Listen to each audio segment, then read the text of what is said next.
Please be seated and welcome to Mayflower Congregational United Church of Christ. We extend a special welcome this morning to those of you who are seekers, doubters, believers, the born again, and those born just fine the first time. Here at Mayflower, no matter who you are or where you are on life's journey, you are welcome here.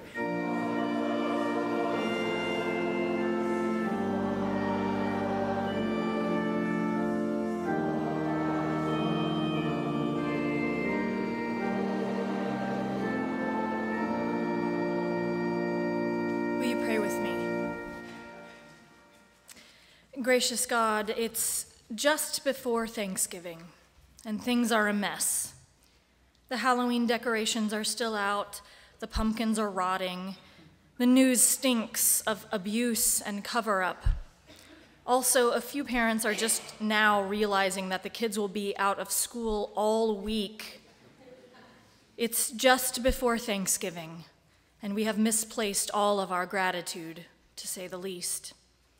It's just before Thanksgiving, but not all of us can count on stuffing and sweet potatoes and gravy and turkey on Thursday. Some of us can't count on dinner today. In the middle of a season so often characterized by excess and indulgence and overconsumption, remind us that hungry children live in our neighborhoods. Hungry children.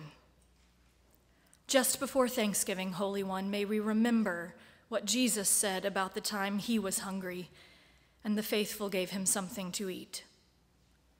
It's just before Thanksgiving and we are rearranging the chairs. There is an empty chair where someone should be but isn't. We are surprised by how much it hurts despite living with loss every day. Our hearts are broken. How can the holidays possibly happen in the midst of such grief? And we know that there will still be an empty place at the table no matter how we arrange the place settings. So just before Thanksgiving, Holy One, comfort us with a peace that surpasses all our understanding.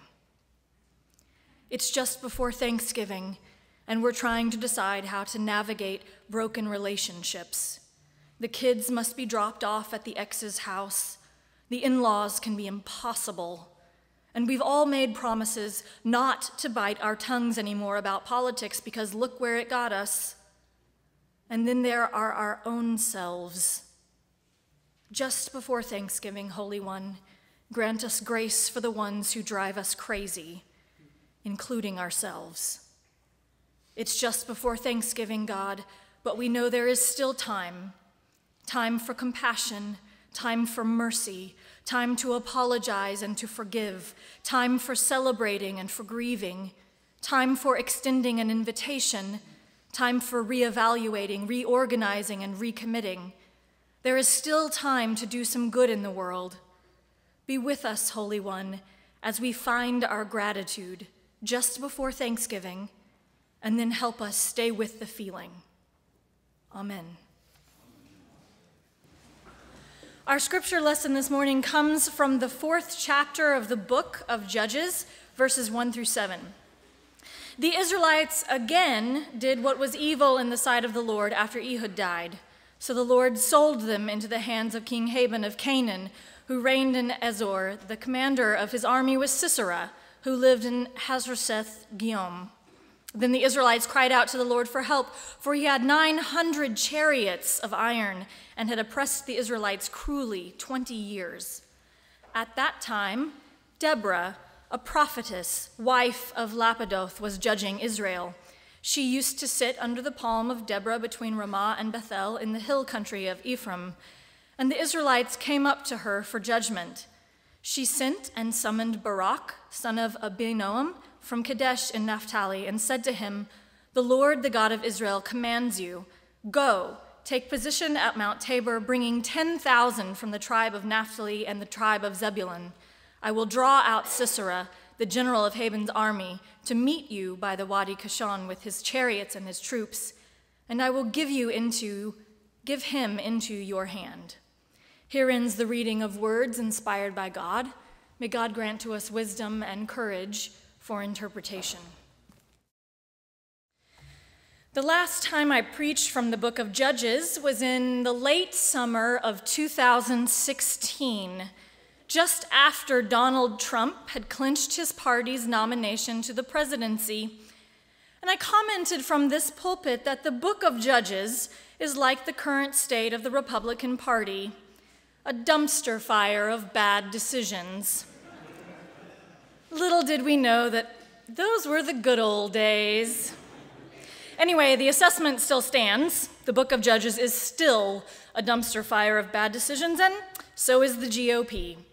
But in theory, there are plenty of lessons to be learned by paying attention to them. To begin, it is really something that Jewish rabbis left these stories in at all. Judges does not have a happy ending. The book is a downward spiral that eventually collapses in on itself. It is a series of stories characterized by a repeated cycle.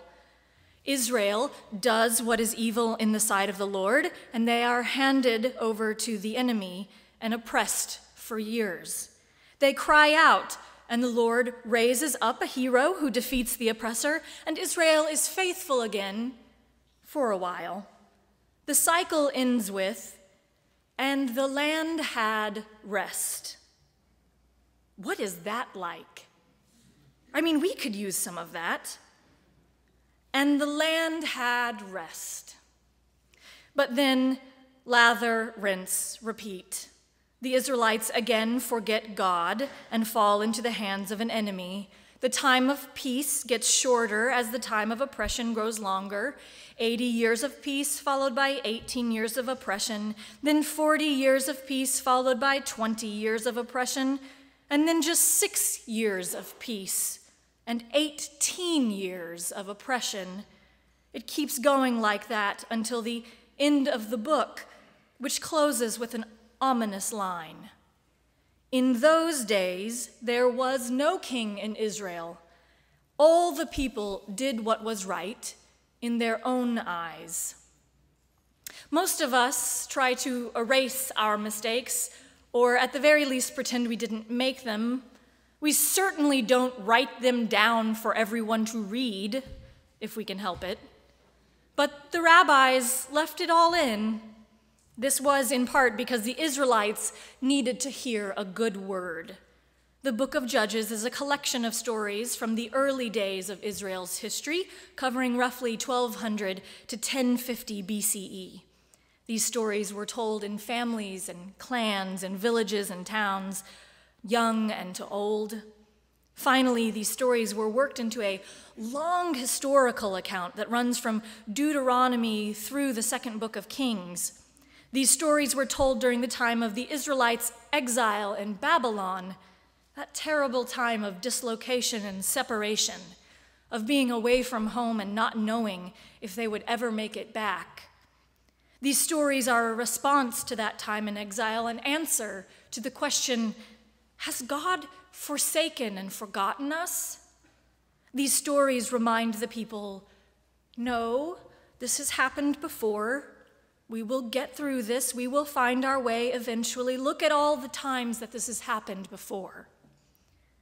But also, these stories represent the hope that we will learn from our mistakes. Those who do not know history are doomed to repeat it, so the saying goes. So the rabbis wrote everything down, so the Israelites wouldn't forget that this was a predictable outcome.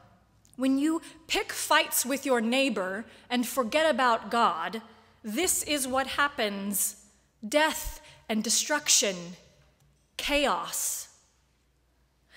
There's a theory that the book of Judges was written the way it is because it was actually authored by a deeply religious woman who is satirizing men who play God. The most likely candidate is Deborah, the woman introduced in the text we read this morning. I say introduced because the lectionary only has us read 7 of 55 verses of the story that tells us about the rule of Deborah. Male or female, she is the only judge who is also a prophet. As Moses sits to judge the people, she too sits, and Israelites come to her for decisions. Alone among the judges before Samuel, Deborah is recorded as being sought out for judgment. Deborah's story includes quite a few other women, like Jael, who drove a tent peg through Sisera's head as he slept to end the war, a story we don't tell the kids in Sunday school. The number of women in the entire book of Judges forms quite a crowd. 19 women are individually noted, although only 4 of them have their names recorded: Asha, Deborah, Jael, and Delilah. The other women are identified either by their relational link to male kin, like Jephthah's daughter, Sisera's mother, or the Levite's concubine, or by their spatial relationship, like the women of Jabesh and the women of Shiloh. Because I proudly pastor a bunch of feminists, you already know that the names of women are often left out of the text because the texts come from eons of patriarchal, patrilineal, and patrilocal culture. As biblical scholar Athalia Brenner notes, naming lends substance to a character. Relational and functional definitions are indeed valuable for suspending disbelief in regard to a character's development and interaction with plot structure, but the absence of a name constitutes a coded message concerning a certain insubstantiality, an insubstantiality that might or might not be upheld by the nameless figure's actual role. In other words, women go unnamed because they are deemed not important enough, even if they are driving the action or are central to the story. But this would be antithetical to the argument that a woman authored the book of Judges. Surely if a woman authored this text, she would have been intentional about naming her sisters. This is basic sisterhood code. As Madeleine Albright said, there is a special place in hell for women who do not help other women, and I'd apply this to Scripture too. But the lack of names of women in the text actually could be another reason why we would argue that the book of Judges was written by a woman. There is an identifiable pattern when it comes to when and how women are named in the text, much like the identifiable pattern of the downward spiral of Israel in the book of Judges. The first women in the early chapters we encounter all have names: Asha, Deborah, and Jael. But as Israel finds itself getting deeper and deeper into the mud, the fate of women declines in lockstep. The many women characters become nameless. Women lose their independent power and become objects and victims, at first inadvertently and willingly, but then more intentionally and unwillingly, like Samson's wife in chapters 14 and 16, who is murdered by her own clan, and the Levite's concubine in chapter 19, who is gang raped and then cut into 12 pieces, and the women of Shiloh in chapter 21, abducted and turned into sex slaves. Yes, it's all in the Bible, and yes, it is all awful.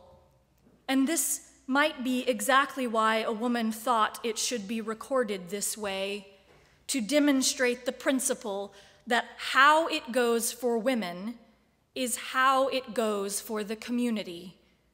It could be that this book was written by a woman not intended to be satire about men who play God, but as a warning of what happens to society when society treats women poorly. And this is the point to which we desperately need to pay attention. It is not just in the ancient world that the health and well-being of women provided a barometer by which to measure the core health and values of a community. It is true in our modern context. The state of Oklahoma is Exhibit A. About our state and the status of women, Victoria Law wrote, "For over 25 years, Oklahoma has led the nation in the rate at which it sends women to prison. Roughly 151 of every 100,000 Oklahoma women are behind bars, twice the national average. Conditions here often push women down the path toward prison. Oklahoma ranks among the bottom 16 states for women's mental health, meaning that Oklahoma women report experiencing poor mental health conditions, including stress, depression, and eating disorders, at a higher average than many other states. In 2015, it ranked among the bottom 10 states for women's economic security and access to health insurance and higher education. The result of all these tangled competing forces is a vicious cycle in which the women who have the least access to social and economic independence, health insurance, and mental health treatment are the most at risk for imprisonment. And as in other parts of the country, women of color tend to suffer disproportionately. In a state where Black people make up only 7.7% of the entire population, nearly 20% of the women's prison population is African American. Native American are 13% of the prison population, but Native people of all genders are only 9% of the state population. According to the National Status of Women data, Oklahoma's best grade is in the area of work and family, for which it receives a C+. Oklahoma women who work full-time year-round earn 80 cents on the dollar compared with similarly employed men. If current trends continue, women in Oklahoma will not see equal pay until the year 2068. If we were to borrow Deborah from Israel and move her from under her palm tree to sitting under the oil well outside our state capital, and if we were to hand her the statistics I just rattled off, she would need nothing else to know that Oklahoma is in a race to the bottom, as George Kaiser recently wrote. Based on the poor quality of life for women in Oklahoma, it would come to her as no surprise that the general statistics about Oklahoma are equally as terrible. We are always in competition for being the worst. And she might say to us, "I have a story to tell you. I'm surprised you haven't heard it before, though, seeing how this is the buckle of the Bible Belt and all. We have some state legislators who keep a Bible on their state house desk, but it is painfully obvious that it is mere decoration. Otherwise, they would be familiar with a prophetic warning about tending to the well-being of women in the book of Judges. What is wrong with Oklahoma? How we treat women. Oklahoma continues its decline into chaos. And most of us know that Oklahoma is a microcosm of what's going on across the world. But here's some hope. In churches across the country, more and more Deborahs are doing the work of the gospel. This year, for the first time in the history of the United Church of Christ, the percentage of active, non-retired female ordained ministers exceeded the percentage of active, non-retired male ordained ministers. It took us 60 years, 1957 to 2017, but we finally got equal representation when it comes to who wears the robe and stole. It's true that more women are associate ministers than men, and we are more often hired by smaller churches. But sooner rather than later, I believe, we will have equal representation in big steeple churches and as senior ministers. When it comes to politics, we just elected another woman to the state Senate. This will directly impact women in Oklahoma because we know that increased gender representation directly translates into stronger consideration of women in drafting law and policy. Women may not be intrinsically better at legislating, but studies show that they are often more compassionate, better at working across the aisle, and more willing to compromise, qualities intricately bound in successful policymaking. More and more Oklahoma women are running for office, ready to use their gifts and skills to turn this ship around, and we are grateful. And we seem to be entering, as Spike Trotman noted, a strange new world in which men experience consequences. No, women cannot be harassed, groped, or touched without permission. Not in the 80s, not in the 90s, not in 2017, not anymore. Women who have been abused are finding their voice, and it doesn't matter how much money or power the perpetrator has. But it's not just that men are experiencing consequences. More and more men are responding to the Me Too movement with a message of, I will. I will not give a pass to other men who make crude jokes or inappropriate comments. I will not agree to speak on panels that include only men, which are called manels. I will work for justice, gender justice. I will believe women.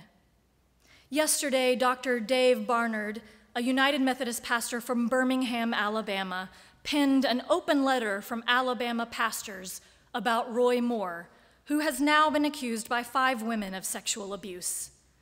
His letter is not only clear that Christianity rejoices in the truth and affirms the rights of abuse survivors to tell their stories, but that even before the recent allegations of sexual abuse, Roy Moore demonstrated that he was not fit for office and that his extremist values and actions are not consistent with traditional Christian values or good Christian character. In light of Roy Moore's extremist beliefs, his patterns of behavior, and the recent allegations against him, no person of faith can, in good conscience, support him or his religious nationalism. It's been less than 24 hours, and over 100 Alabama clergy have signed that letter. And this is why we are not without hope. This is why it might not be lather, rinse, repeat for us. We may yet avoid sharing that ominous last line of the book of Judges that in those days there was no king in Israel, and all the people did what was right in their own eyes. It may be that instead of using the Bible as a weapon, we'll start using it as a mirror by which to see ourselves more clearly and correct course. And in time, we might share a different line with the book of Judges. And the land had rest. And the land had rest. God knows we need it.